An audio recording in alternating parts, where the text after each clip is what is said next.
घरच्या घरी बनवलेले फ्राय मोमोज एकदम बाहेरच्या ठेल्यावरचे वाटत आहे ना, एकदम मस्त क्रंची. आणि त्यासाठी आपण सगळ्यात आधी चटणी बनवणार आहे.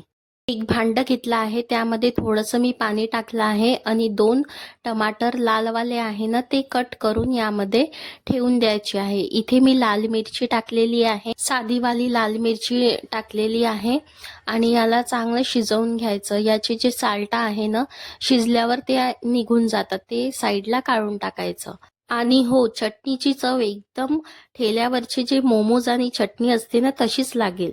तर त्यासाठी मी 1 चमच कॉर्न फ्लॉवर घेतला आहे, त्यामध्ये थोडंसं पाणी टाकायचं आणि याला छान घोळून नाही का या चटणी म्हणजे टमाटर मिरचीमध्ये टाकून द्यायचं. आणि कॉर्नफ्लॉवरनी थोडी चटणी आहे ना थोडी घट्टशीर होऊन जाते आणि यामध्ये जास्त पाणी ॲड करायचं नाही आहे. ते शिजून जाते आणि छान गळून गेले आहे टमाटर, तुम्ही बघू शकता. आणि यामध्ये मी अर्धा चम्मच मीठ टाकलेलं आहे. याला छान फेटून घ्यायचं आणि साईडला थंड करायला 10 मिनिटासाठी ठेवून द्यायचं. मग मिक्सरच्या भांड्यामध्ये सगळं टाकून द्यायचं. चटणीला जास्त बारीक करायचं नाही आहे, थोडं म्हणजे जाडसरच ठेवायचं आहे. आणि बघू शकता तुम्ही किती मस्त चटणी झाली आहे, एकदम मार्केट सारखी दिसते आणि चव पण तशीच लागते. तर पॅन ठेवला आहे, त्यामध्ये मी 2 चमचे तेल घातलं आहे आणि इथे बारीक कट करून मी लसूण टाकलेला आहे. याला थोडा ब्राऊन कलर होऊ द्यायचा आणि यामध्ये तडका मारून घ्यायचा. खूप मस्त झालेली आहे आणि वरतून सांबार टाकून द्यायचा, घोळून घ्यायचं थोडंसं. आणि याला आपण आता साईडला ठेवू आणि मी आता मोमोजची तयारी करू. एका कटोऱ्यामध्ये मी 1 कप मैदा घेतलेला आहे. 1 कप घेतलेला आहे.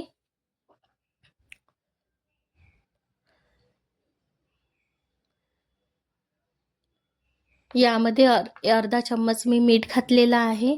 याला मिक्स करून घेऊ आणि थोडं थोडं पाणी ॲड करून याला भिजवून टाकू गव्हाच्या पिठासारखं. तुम्ही या मोमोजला स्टीम पण करू शकता, पण मी इथे फ्रायवाले मोमोज दाखवणार आहे. मैद्याला आहे ना छान चुरून घेऊ आपण आणि चुरल्यानंतर 10 मिनटं याला ठेवून देऊ साईडला, म्हणजे छान मुरून जाते.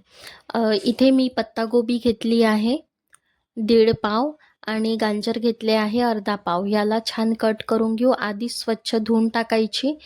बारीक बारीक पत्तागोबी कट करायची आणि गाजरचे छिलटे आहे ना वरचे ते काढून घ्यायचे आणि त्याला पण बारीक करायचं. इथे मी चॉपरमध्ये टाकणार आहे. एकदम थोडं थोडं टाकायचं आणि चॉपरमध्ये बारीक इझिली होऊन जाते. एकदम जास्त बारीक पण नाही पाहिजे आणि ठोकळ पण नाही पाहिजे, त्यासाठी मी चॉपरचा यूज केला आहे. तर बघू शकता एकदम मस्त इथे बारीक झालेला आहे गाजर आणि पत्तागोबी. जास्त काही टाकलं नाही आहे, नाही शिमला मिरची आहे यामध्ये, नाही काहीच, एकदम साधं सिंपल. आणि इथे मी पनीर आहे ना, पनीर अर्धा पाव घेतला आहे. तर याला पण छान बारीक बारीक कट करून घ्यायचं. पनीरनी आहे ना जी मोमोजमधली चव असते ना ते खूप मस्त लागते. आणि मार्केटमध्ये जे स्टीमवाले असते ना त्यामध्ये पण थोडे मोमोज म्हणजे पनीर वगैरे असते. बघू शकता एकदम मस्त बारीक झाला आहे, खूप बारीक पण नाही, खूप जास्त ठोकळ पण नाही. आता मी इथे कढई घेतली आहे, लो फ्लेम ठेवायची गॅसची आणि 1-2 चम्मच मी छोट्या चम्मचनी तेल घातलेलं आहे. त्यामध्ये थोडंसं लसण टाकलेलं आहे. लसणला थोडंसं होऊ द्यायचं आणि हे जे बारीक केलं आहे ना पत्तागोबी आणि गाजर या कढईमध्ये टाकून द्यायचं. टाकल्यानंतर लो फ्लेमवरच याला थोडंसं हलकंसं होऊ द्यायचं. यामध्ये आपण आता टाकून देऊ पनीर. जे बारीक बारीक कट करून ठेवले होते ना ते वरतून टाकून द्यायचे. मी भरपूर लोकांना बघितलं आहे की यामध्ये सोया सॉस, चिली सॉस सगळं ॲड करतात आणि म्हणजे थोडंसं आंबटपणा येतो, पण मला आमच्या इथे लहान मुलांना पण आवडत नाही. आमच्या इकडे जे मोमोज मिळतात ना ते खूप मस्त असते, म्हणून त्या प्रकारचेच मी तुम्हाला करून दाखवत आहे. याला घोळून घ्यायचं आणि अर्धा पाऊण चम्मच मी यामध्ये मीठ घातलेलं आहे आणि थोडंसं व्हिनेगर ॲड करायचं. बाकी काहीच टाकायचं नाही आणि लो फ्लेमवर थोडंसं हलकंसं होऊ द्यायचं, जास्त पण शिजवायचं नाही आहे. इकडे मैदा छान मुरलेला आहे. मी 2 गोळे करील आणि गोल केल्यावर आपण याला म्हणजे मैद्याला छान इथे ओट्यावर मी टाकला आहे आणि गोळा ठेवून मी गॅसच्या ओट्यावर थोडा मैदा टाकून इथे उंडा घेतलेला आहे, छोटासा गोळा. आणि याला छान आपण मोठी पाती लाटून घेऊ. म्हणजे पूर्ण मोठी होतपर्यंत जेवढी बनेल तेवढी. आणि बघू शकता एकदम मोठी पण झालेली आहे पाती. आणि अजून थोडा मैदा टाकायचा, अजून थोडी लाटायची. आणि ते वाटी असते ना, जे काठवाली वाटी असते ना, ते वाटी ठेवून इथे 5 पोळ्या इथे छोट्या छोट्या निघणार आहे. तर इथे जास्त नाही मावत, इथे 5च निघेल.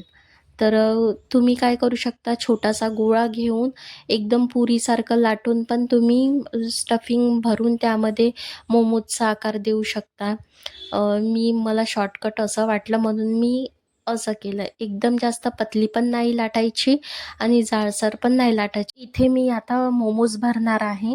तर एक जे चपाती आहे ना, ते मी हातावर घेतली आहे. या पातेल्याला नाही का 2 साईडनं असं दाबायचं आणि दाबल्यानंतर पॅक करायचं आणि समोर घ्यायची. पुन्हा दुसरी इकडून तिकडून असं उचलून समोर घ्यायची आणि दाबायची. समोर घ्यायची आणि दोन्ही साईडनं असं दाबत राहायचं. जो आकार बनते तो खूप मस्त बनतो या मोमोजचा. बघू शकता एकदम मस्त कळ्या आलेल्या आहे आणि तुम्ही बघू शकता एकदम मस्त आकार आलेला आहे. आपल्याला प्रॅक्टिस तर नसते, पण जर करून बघितलं ना तर नक्की बनेल. 1-2 बिघडेल आपल्याशी आणि तुम्ही ट्राय कराल ना तर खूप छान बनेल. पुन्हा मी दुसरा मोमोज घेतलेला आहे, तो पण तसाच बनवायचा आहे. बघू शकता याचा पण आकार सेम तसाच आलेला आहे आणि खूप मस्त झालेला आहे. तर याला तुम्ही स्टीम पण करू शकता, पण मी इथे फ्राय बनवणार आहे. फ्रायवाले मोमोज आहे. तर कढईमध्ये तेल एकदम जास्त गरम करायचं नाही आहे आणि याला 1, 2, 3 म्हणजे 5 असे मोमोज टाकून घ्यायचे. जास्त पण यामध्ये टाकायचे नाही आहे. तेल पाहूनच टाकायचं आहे आणि एकदम जास्त गरम तेल नाही पाहिजे. एकदम लो फ्लेमवरच याला तळायचं आहे, म्हणजे क्रिस्पी, क्रंची आणि मस्त कुरकुरे होतात.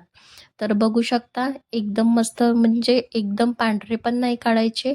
याचा जो रंग आहे ना तो चेंज झालेला पाहिजे. बघू शकता आणि तुम्ही नक्की एकदा घरी ट्राय करा. बघू शकता लहान मुलांना तर मेयोनीज बरोबरच आवडतात. थोडी चटणी स्पायसी झालेली आहे. एकदा तुम्ही नक्की ट्राय करा. एकदम मस्त खुसखुशीत होतात मोमोज. आणि व्हिडिओ आवडला असेल तर लाईक, शेअर अँड सबस्क्राईब नक्की करा. आणि हो, मोठ्यापासून तर लहान्यापर्यंत सगळ्यांना आवडते. एकदम क्रिस्पी, करारे, क्रंची झालेले आहेत. बघू शकता तुम्ही. आणि अलटून-पलटून याला फ्राय करायचं. ब्राऊन कलर होतपर्यंत याला तळायचं. एकदम जास्त हाय फ्लेमवर नाही तळायचं. नाहीतर काय होईल, बाहेरून थोडे आतमधून कच्चे राहील आणि तुम्हाला असं वाटेल की शिजले आहे. चटणी पण खूप मस्त झाली आहे मार्केटसारखी. एकदा नक्की ट्राय करा आणि व्हिडिओ आवडला असेल तर लाईक, शेअर अँड सबस्क्राईब करा. आणि खूप मस्त असे वाटतात मला कमेंट करून नक्की सांगा. चटणी बरोबर या मेयोनीज बरोबर खाऊ शकता. आणि बघू शकता एकदम मस्त झालेली आहे. चटणी पण स्पायसी. आणि बघू मी इथे तोडून पण दाखवत आहे. एकदम मस्त आतून अंदरून शिजलेला आहे. व्हिडिओ आवडला असेल तर लाईक करा. Bye bye.